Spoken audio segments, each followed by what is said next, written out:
Hi, I'm John McLennan, and thanks so much for joining me in this DVD.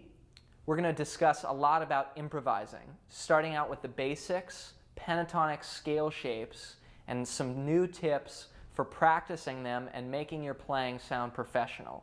And then we're going to look at some step-by-step methods on how to practice improvising. When you're starting to feel comfortable in those patterns, it's important that I stress the language of the music. So scales are a great way to sort of say, okay, here is a pool of notes that you can choose from. This is pitch material that works over a chord. So for instance, if I play E minor, you can have any note in the E minor pentatonic scale sound against that chord, you know?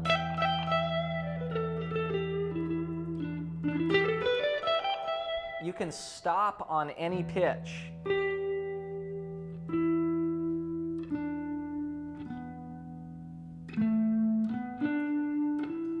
can just play any one note in that scale against the chord and you're cool. It's going to sound consonant. It's not going to clash against the chord, you know, and you might notice if you play outside of the scale, it will, you know, if you got,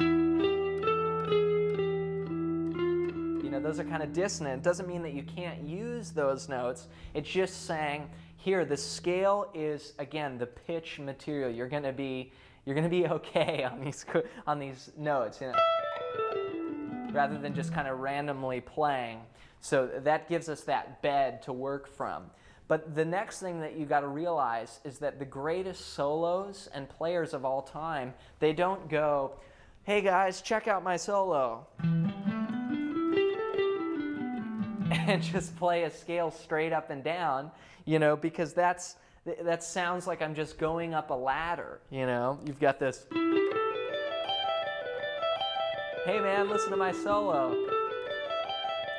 Not so hip, but when you think about, you know, some like blues phrasing or something like what that goes, you know, that sounds a lot more like music to me.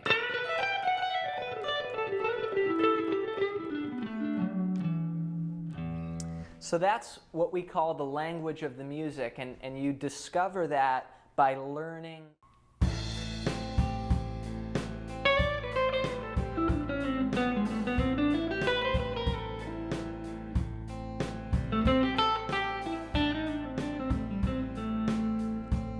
Here's the lick.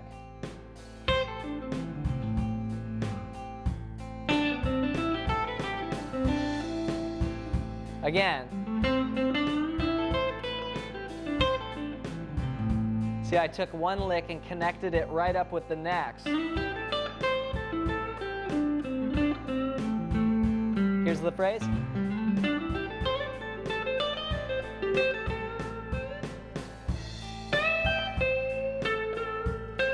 Phrase.